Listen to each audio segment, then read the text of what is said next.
Kindly subscribe to our YouTube channel so that you can get notifications of our videos once we put them up. Welcome.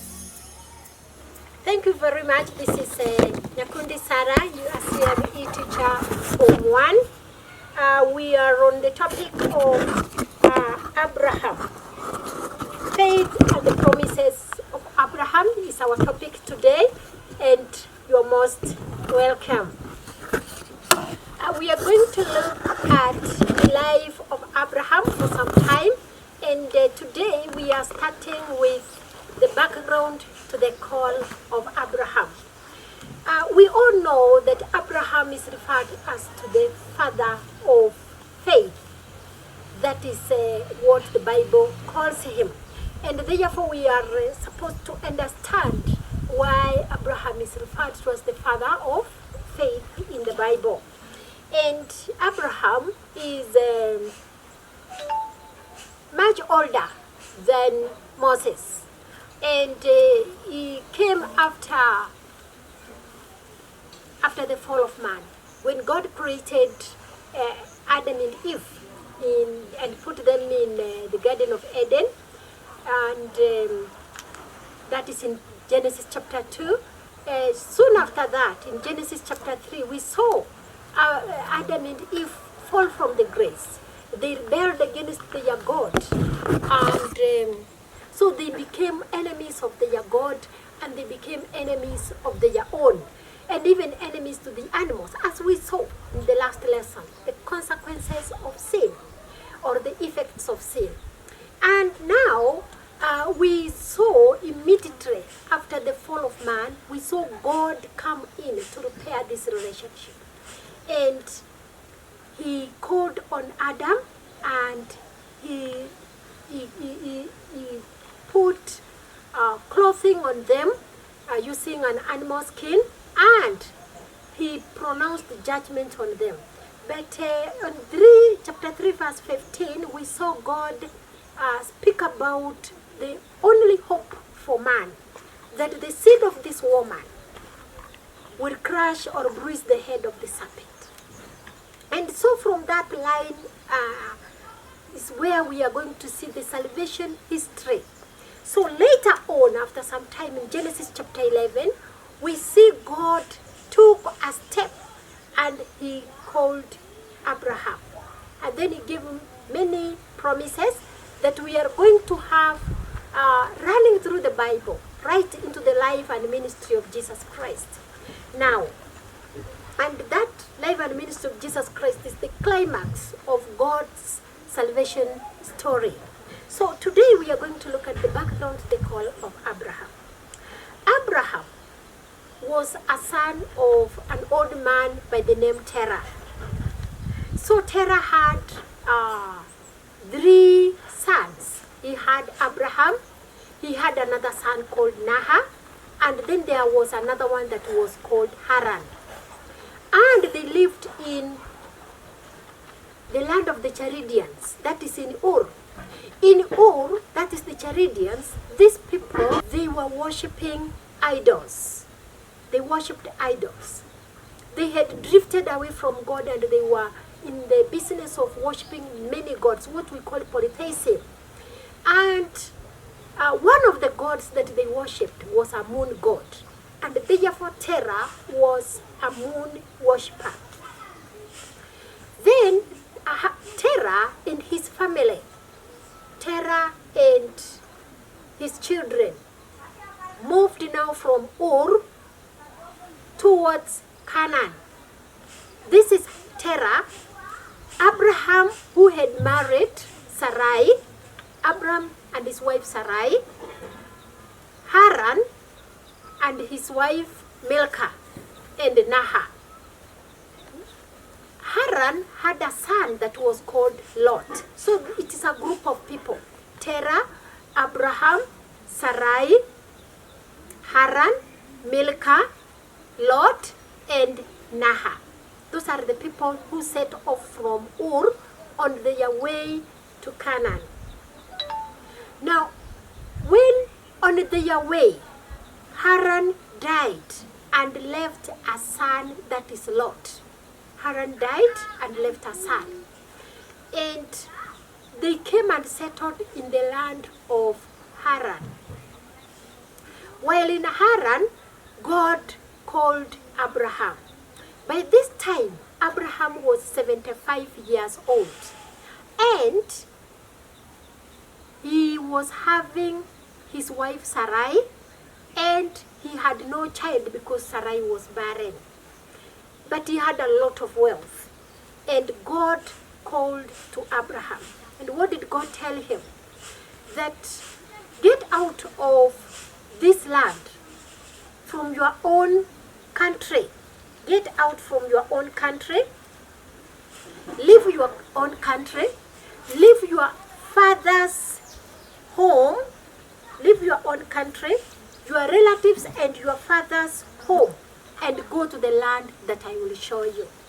Leave your own country, your relatives and your father's own home, and you go to the land that I will show you.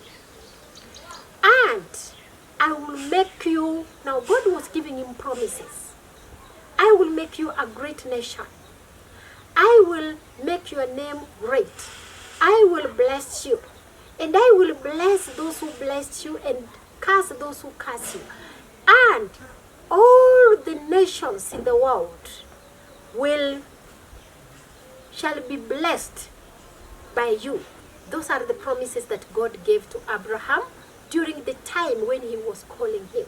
I will make you a great nation. I will make your name great. I will bless you. I will bless those who bless you and curse those who curse you. And through you, all the nations will be blessed. Yes. Abraham obeyed God's call, despite the fact that Abraham was brought up in a polytheistic culture where he was worshipping many other gods, where the people were confused with the worship of many gods. Abraham took off from the land of Haran, and he journeyed to the land that God could go and show him. He took with him his wife, who was Sarai, and she was barren. And he also took the son of his brother, Lot, and then he took his wealth. He left his father and moved on. Abraham journeyed until he came to the land of Canaan. When he arrived in Canaan, he was just moving, and God was directing him. He came to a place where it was called Shechem. In this place, God appeared to him.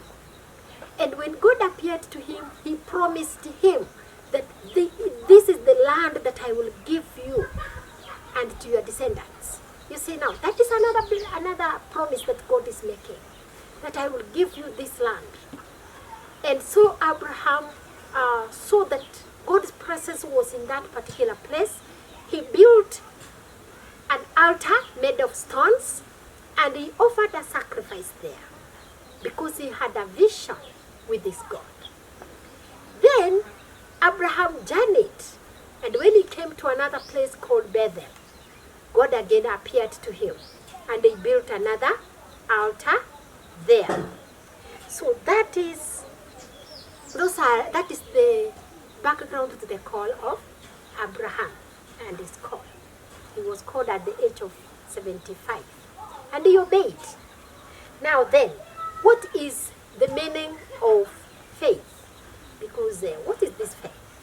And so faith is defined as a strong belief, a very firm belief in someone, a trust. Yes, we have a trust in somebody. We have a trust or confidence, a very powerful trust or confidence in someone, and it is not based on scientific proofs. It is not based on material matter that you can say that I have trusted you because I have seen ABCD. So Abraham had faith in God, despite the fact that Abraham did not have a child, and God had not blessed him with a child. The proofs that Abraham had faith in God.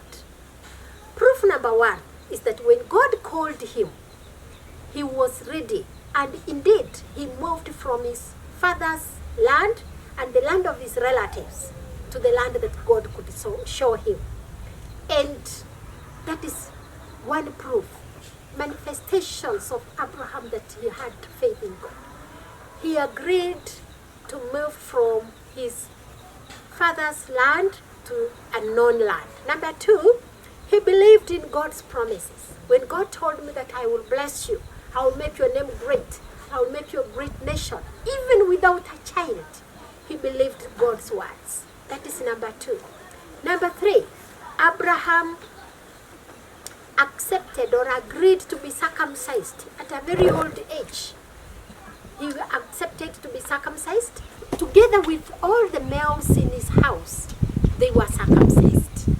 That is proof number three, that in their land, males were not being circumcised.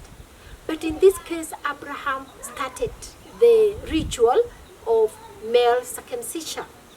Number four, we have Abraham building an altar in Shechem, and another one built an altar in Shechem and in Bethel and offered a sacrifice to God. That is another proof that he trusted in God. Then, number five, we have Abram accepted to change his name from Abram to Abraham, and he also accepted to change the name of his wife from Sarai to Sarah. That is another evidence that Abraham had faith in God. And then we have Abraham, later, God requested him, God asked him to offer his only child, his only son, to be a sacrifice to him. And Abraham accepted. He carried his son and firewood, and he went to the mountain of Moriah to go and offer his son as a sacrifice. Those are the proofs that we have seen that Abraham had faith in God. Thank you very much, because that is what we have been able to cover. We have looked at the background to the call of Abraham, the meaning of faith, and the proofs that Abraham had faith in God. Thank you. We're very grateful that you found time to watch our content. Kindly press the subscribe button down there and leave a like if the content was helpful to you. Join us in the next lessons. Thank you.